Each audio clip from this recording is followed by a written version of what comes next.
you get so big getting food of this kind? Okay, hello and welcome. Here at Port Haven, we have the honor of interviewing Mr. Cavan Scott, who writes books and comics for just about anything you can think of. He's done Doctor Who, Pacific Rim, Angry Birds, and of course we know him and love him for Star Wars with Adventures in Wild Space, Star Wars Adventures comic, of course the short story Time of Death From a Certain Point of View, and he's here now to talk to us, and we're really excited. It's great to see you. Great for you to be here.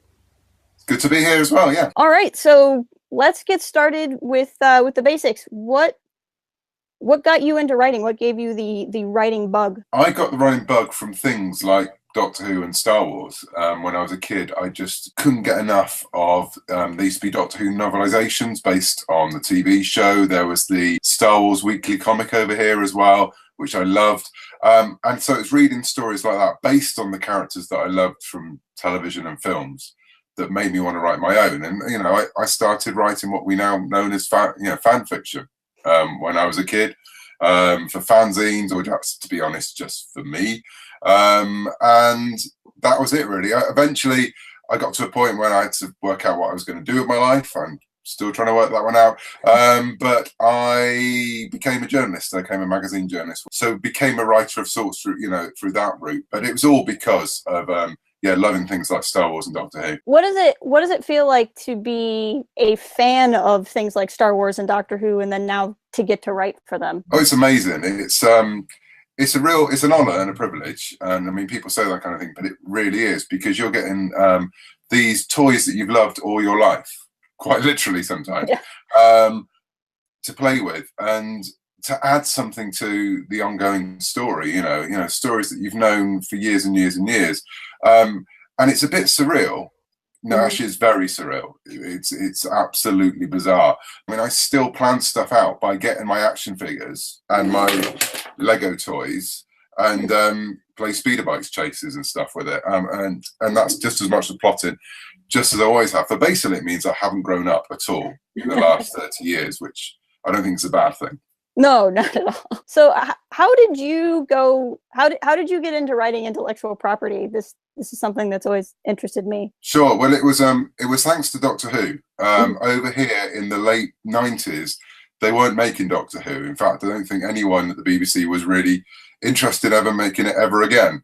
And a group of people got together to make audio dramas based on it. And I think they licensed the Doctor Who brand for a ridiculously low fee, because again the BBC didn't think anyone wanted it, and they started to produce new Doctor Who episodes on CD with the original Doctors and the original companions. I was working with another guy called Mark Wright on the magazine we were working on, and we pitched an idea thinking this will never work. And bizarrely, it did. We pitched it into the producer, Gary Russell. He originally turned it down flat, and then about a year later, wrote back and went, "Actually, I've really looked at this, and there's something in it. If you are willing to change about 90% of it, I'm willing to make it." So obviously, we said, "Yeah, we'll change whatever you want." And it went from there. And we both said, if we never write anything else again, but it did start sort of snowballing from there. How do you approach a story, going for something that's for younger readers versus for someone, I'll put grown up in air quotes? Yeah, well, the thing is, obviously, there is a certain level of content you can put in or not put in for younger readers. But at that point, that being said, I still think you've got to treat kids as grown-ups. You've got to tell them a story that's engaging, that's going to interest them. Yeah, sometimes you can be a bit more, have a bit more slapstick in it, or but let's face it, most people find slapstick funny. But it doesn't mean you can't, you can ignore character or the fact that cause and effect. It still has to make sense within its own internal logic. So yeah, the story is a bit more simplistic in its structure, but same tools, whether you're writing for adults and kids. And a lot of the stuff I write for adults is quite horror based, I would think, or ultraviolet, like Vikings. But actually, when you get down to it, comedy and horror are quite similar. There's a build up and there's a punchline at the end of it. So yeah, you do use a lot of the same tools. And then for writing, something text-based like a novel versus writing for a graphic novel, how does the writing process change with that? Well, I suppose the biggest difference is that when you're writing something for prose, other than that you have your editor and the people you work with, it's largely you. It's you're responsible for getting those words down onto the paper and largely responsible for making them make sense. With a comic, you're working with a partner or multiple partners, depending on how many people are involved in the art. So when you write a script for a comic, you're not necessarily writing for the reader, you're writing for the artist, for them to get what's going on in your head. And obviously the dialogue is there and the dialogue that you start with. But yeah, all the sort of the descriptions of the way the pages could look, and I always say it's a could rather than a should, that's telling the artist what you're thinking. And then you sort of give over your baby and go, here, make something of this, and wait for pages to start coming in. And that's both terrifying and wonderful at the same point, because you don't know exactly what you're going to get. I mean, with people like Derek Charm on Star Wars Adventures, we've been working together a while now. We sort of know how each other thinks. But when we started, we'd never even met. We weren't on the same continent. The more you work on it, the sort of shorter the scripts get in description, because you just sort of say, Derek, you can do this. This is what I mean. Whereas at the beginning, you probably over describe stuff. So yeah, that's the main difference. It's definitely a co-creation when you're working on a comic book. That makes sense. And I was wondering, because I was reading your story for Rey in Star Wars Adventures. It's The Devil You Know, I believe is the title, which the ship that the villain of the story gets away with at the end looked an awful lot like the Ebon Hawk from Knights of the Old Republic. So when you laugh, when you have little Easter eggs like that, is that something you necessarily come up with? Is that something the artist comes up with? Is that kind of a mix? It's a bit of both. The ship was completely Derek. And then there's other stuff where I put in. I've written a script today. I can't obviously tell you anything about that, but a lot of links to Wikipedia going, hey, look at this. That'd be cool if it was in the background. Right. And that's when you are a fan, you love seeing those little things, as long as it doesn't derail the story. Right. You can put those things in, and I love reading something and seeing that, or watching an episode of Rebels and knowing, oh, that's referring to this. Watching with my kids who don't necessarily know that, so they're getting pleasure out of watching the show, and I'm watching it going, oh look, I can be a geek about this. And so it's the same with comics, and so yeah, it's a bit of both really. So I do put references in, and I pull stuff out and I scan it in and stick it at the end of scripts, and I'm sure the artists sometimes look at it and go, oh, good grief. But yeah, at the same point, yeah, I just said a spaceship for that. And it came back and it was a surprise for me, a good surprise. But yeah, it was, it is definitely a sort of a bit of both. I know as a fan, I really appreciate it. Even in your Obi-Wan story, and from a certain point of view, you were referencing all of Obi-Wan's memories, right? And you had Rebels right along in there with the films. Yeah, well, I mean, it is one big world, and I think what we've got now, especially in a minute, you've got so many things that are feeding into each other. And I mean, I was fortunate with the Adventures in Wild Space that they totally told us to tap into Rebels, which was for me important, because my girls got into Star Wars because of Rebels. I tried for so many years. And then by themselves, they discovered Rebels. And I walked in and went, this looks an awful lot like Star Wars. And so that became so great to have those moments. And Story Group is brilliant, saying, why don't you try this? Because like us, they're all fans as well. Story Group is another thing that I've always found interesting. What is the research process like working with them? Is it you bring them something and they give you little things to add in? Is it like they want you to use X, Y, and Z in a story?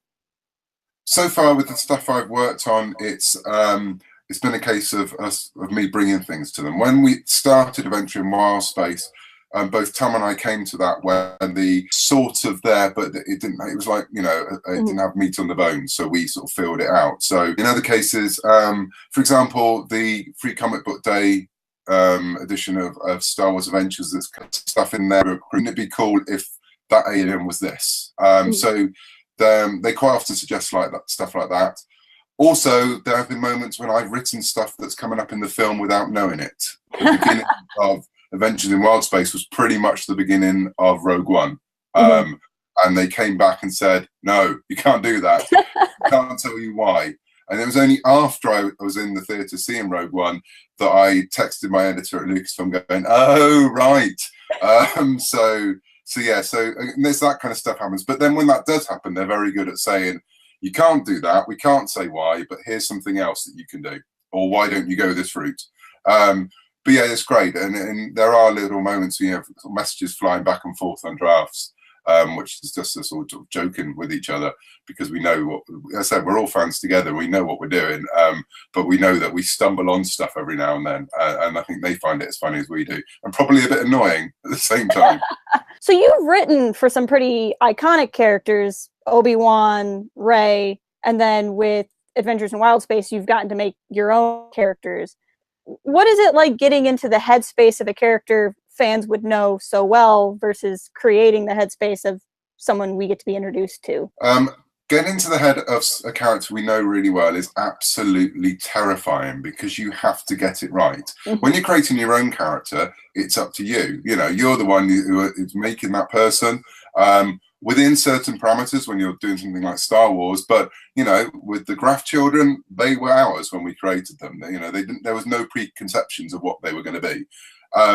With someone like Obi-Wan, I mean, I was asked what character I'd like to write for, what scene I'd like to write for, and I couldn't believe no one had chosen Obi-Wan's death. And I sent it off to Elizabeth. She came back and said, yeah, go for it. And then I just sat there and had a cold sweat going, what have I just done? Because I'd be writing Obi-Wan's thoughts. I mean, that's just mad. And so, yeah, but again, there's the pressure on you to get it right. There's a responsibility to get it right, because you want people to believe that they're reading the character they love and know so well. And in a lot of cases, probably know better than you, fans here who live and breathe it as much as we do. But, you know, there's always going to be someone who knows the character better than you, so you want to get it right. But at the same point with that, you know, there is the fun element of the fact that, yeah, you've spent so much time listening to those voices. You know them so well yourself. And we all sit there and make up, you know, imagine what it'd be like if such and such a character did this. So it's good to be able to play that out as well when you're writing the characters. Yeah, with Obi-Wan, I was really surprised in a good way how violent and intense that story was, because I think we all had this preconceived notion that, you know, it's peacefully passing into the Force. Kind of come up with what that moment would be like. I wish I absolutely knew there was this answer I can go, I did this. It was just, I was trying to think about what it would be like. And even though he's probably prepared for that moment for years, it's in the middle of a really stressful situation. So what does that mean if you're connected to the Force and you're going into the Force? I mean, and that's where the entire thing in Time of Death, with him jumping back and forth in his own timeline from past, present, and in future as well. That was that sense of, you know, he was literally stepping into a larger world. It was something you couldn't prepare for, and he would have thought he's been prepared for. Yeah, so it was from that question, you know, what's it like for a Jedi to see their life flash before their eyes, especially a Jedi who, as we can imagine, has had a life as challenging as Obi-Wan. So yeah, that was the sort of starting point. The other thing I liked is that Obi-Wan was leaving Luke toys.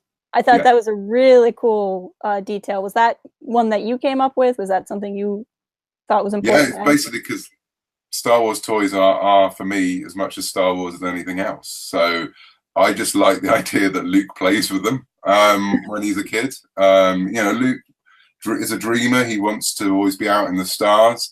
Yeah, I love the fact that he would have corvettes and, you know, and toy spaceships and starfighters that he'd play with. It seems really natural. I don't think Luke would play with banthas. You know, he would play with starfighters. And where's he going to get a starfighter from? Because his uncle's not going to give him one. I like the idea that he's been sort of whittling to keep the stuff going mad, whittling starfighters. And, you know, and you can imagine, has he made his own Jedi fighter and left it for Luke? You know, has he been making the ships he knew from the Clone Wars? And it's a form of training Luke from, you know, from outside. But yeah, it's blatantly the fact that as kids, we all play I played with Kenner toys when I was growing up. That was, say, I got my first Star Wars toy before I'd seen the film. For Adventures in Wild Space, obviously you write it with a partner. What is it like sharing a overall story like that with someone else? It's been great fun. I didn't know Tom before we worked on it. Egmont in the UK, who originated the project, brought us together to do it. And in fact, we didn't actually meet until after we'd both written the first books. So, but it's been great because it is a tag team. We've come up in the original ones, the first couple of ideas, I said, but they were far more set in stone when we were brought on board. As the series went on, we started to develop it more. And, there was guidelines of this book needs to do this. So we'd start, throwing ideas back and forth until right towards book 5 and 6, we got together in London and sort of started knocking the ideas about over a drink. So it was great. The one thing we did try and do was constantly scupper each other by leaving a bigger cliffhanger for the next person to deal with. Yeah, I've noticed that in reading the series. Yeah, I mean, there's something that happens in book 5 that Tom really wasn't prepared for, something quite big. And so I don't know if I told him. I must have told him. He must have seen that. He must have known that before he got the book. But yeah, it was great fun to do that. And and the good thing about working on projects like this is that you're lucky sometimes, and we are in this case, that we've become friends since, and we're working on other stuff as well, other than Star Wars now. So it's great. So yeah, it was really good to find a like-minded person. I mean, again, Tom knows these films backwards, and he was a film critic for Time Out here in the UK. I mean, he lives films. Now he's a full-time writer, and so yeah, like me, we both come from a magazine background, have moved into writing. This was Tom's first case of doing a tie-in bit of fiction. So he sort of was asking me for advice along the way, and likewise, we would bounce ideas off each other, and be able to say, Tom, how do I get out of this one? So again, writing prose can be quite lonely. So again, it's good to have a partner. And you still felt you owned a great big chunk of it because you had an entire book to write before you passed on to the next person as well. So yeah, it's very much our baby. And we went on a tour last year around the UK and did book festivals and things together, and had a little game show that we did on stage, which had to be seen to be believed. Again, stuff that we didn't think we would be doing. But yeah, it was great fun working with Tom on those books. And then in Star Wars Adventures, we see, would it be Emil? Is that how you would say his name? Emil, yeah, Emil Graff, yeah.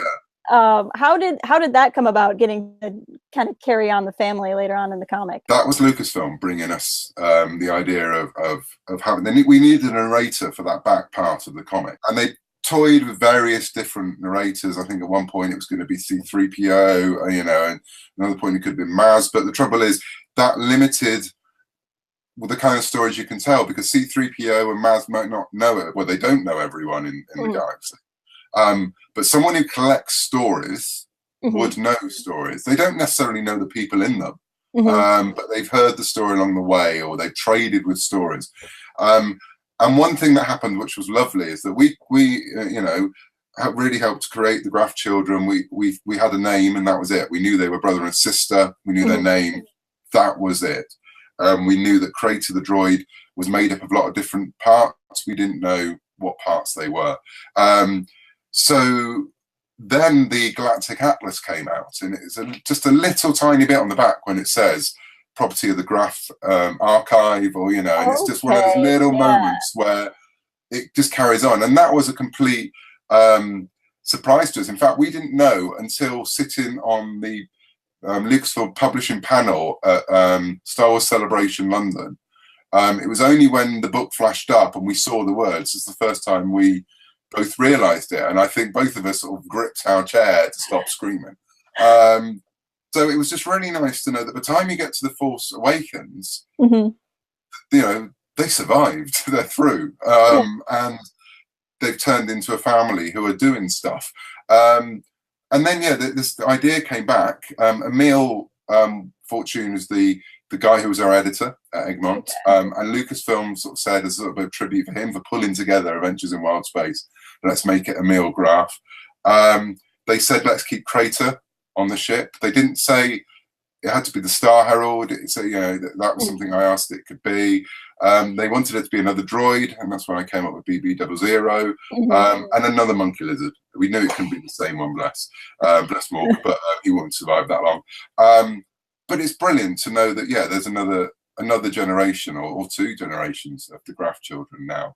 And I love those little moments, especially now as I'm sort of watching other people write Tales from Wild Space and seeing comments about, you know, Auntie Milo and Lena and stuff, and it's brilliant to see, because it makes you feel like you've added something to the world. And of course, in the first story, which was again an Obi-Wan story, I had a bit of an Obi-Wan month. Literally, I wrote both stories in the same month. Lena is in Dexter's diner. I wondered about that. Yeah.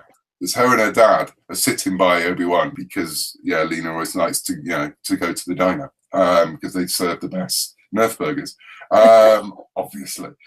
So it's really nice to sort of tie all those things together. It does make you feel like you're part of the family. If you this could be an impossible question, but of the characters you've written, do you have a favorite character that you've written? It's really hard. I love Crater.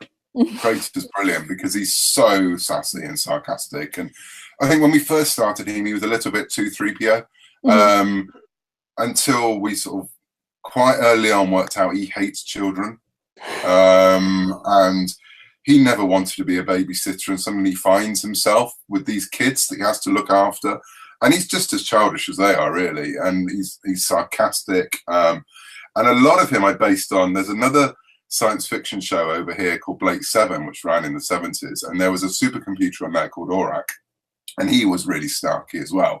So I think I heard his voice. I like snarky computers. So yeah, Crater's great. And then since giving him Boo's got a personal thing for me because my youngest daughter's nickname is Boo, which is why Boo became BB00. So I do love that pairing. Yeah, some of the other characters are characters I've written since that I can't talk about. But they're sort of they're legacy characters, definitely legacy characters. But yeah, it's obviously Obi-Wan's always going to have a soft spot well, he does anyway because he's Obi-Wan Kenobi. But because it was a chance to write, you know, Star Wars for adults, so to speak, as well. But yeah, no, I think, you know, if I go back to it, I would write Crater and Boo forever. I think they're brilliant. Crater has to have one good power source too to keep going after all those decades. I think he's had many. I mean, there's not. I did love it when John revamped him for Tales from Wild Space that he is slightly different. He's had, you know, he's lost some parts because in the books at one point he's just a head. You know, so he does lose parts. The whole point of it that the kid's mum made him out of just parts she found over the years and nicked.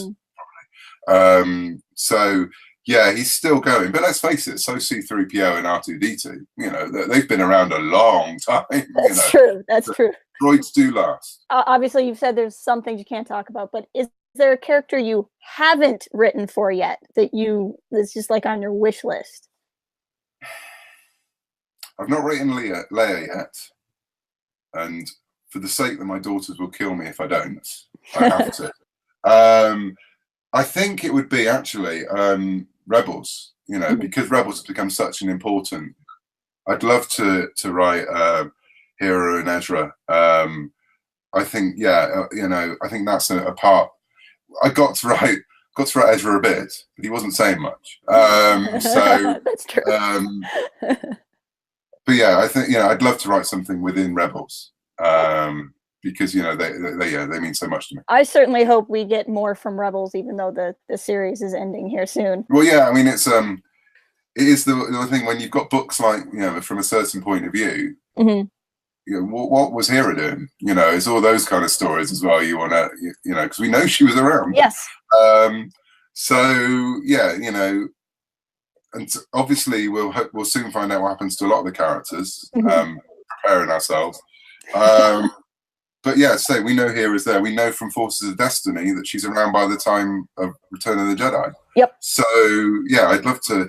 I like it when those characters sort of start weaving in and out, and yeah, so it'd be interesting to see. And I'd love to see more Rebels in every form, whether that's comics or books. You know, the stuff Jason's been doing with the middle grade novels has been fantastic. But I mean, one thing we talked about with Adventures in Wild Space is that we would love to see what happened to the children when they've grown up. You know, and there's a chance to have readers grow up with the characters. You know, so you know, readers who first met Milo and Lena when they were 9 and 10 could, in theory, read stories of them when they're in their 20s or beyond. So it would be nice with some of these characters, just like we've now grown up with Han and Leia and Luke. You know, for these characters that have come in for younger kids these days, to sort of grow up with them, that'd be fantastic. Not looking to get you in trouble, but is there anything you are working on now that you can talk about? No, I can't say a thing. Other than the Free Comic Book Day edition, which is coming out, and the cover's been put up with Derek's cover for that, featuring 2 very familiar bounty hunters from Empire Strikes Back. So that's been interesting to do. I can't tell you anything about that. It doesn't have to be Star Wars. Really look at the cover. You might be able to get some ideas of who else is in the story, but you have to really look.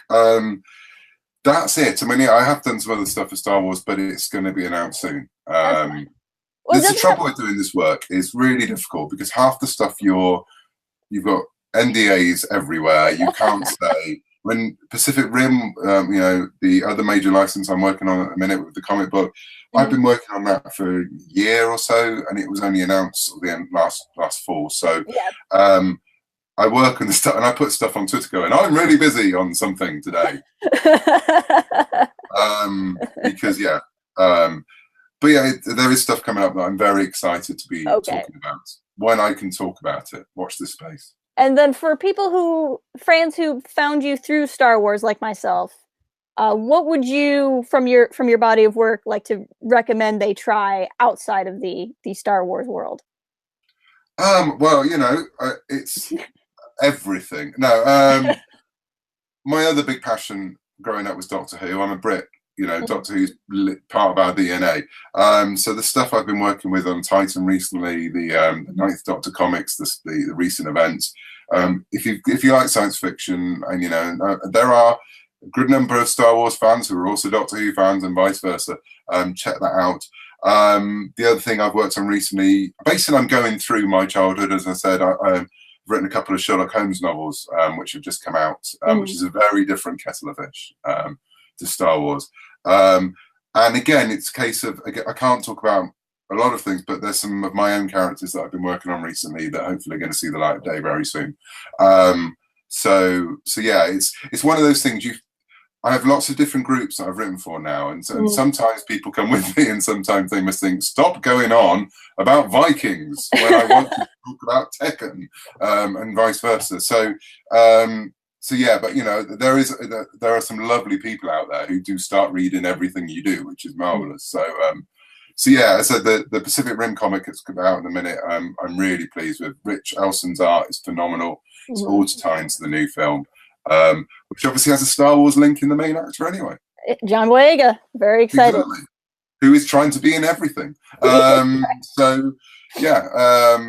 It is great. I say I'm playing on so many sound pets in it. It's fantastic. But yeah, the best thing is to follow me on Twitter, because that's when I wibble on about what I'm up to when I can. That or what Lego thing you're building in the day. Yeah, there's a lot of Lego. Yeah. My wife bought me recently the Lego store in London. You can go and have your photo taken, and it comes out as a Lego set. That's so cool. You can hang on the wall. So that will be the next thing that I will be building and putting on. But yeah, Lego plays a big part in my life. I like to say I buy it all for my children, but that's not the case. All right. Well, I think that's what I have for my questions. I greatly appreciate having you here. That's been fun. Yeah, and thanks for dropping by. And to all of you out there watching, check the description. We have links to websites and Twitter and everything. And so, yeah, thank you very much. And it's we'll be seeing you around the internet. Cheerio. Cooking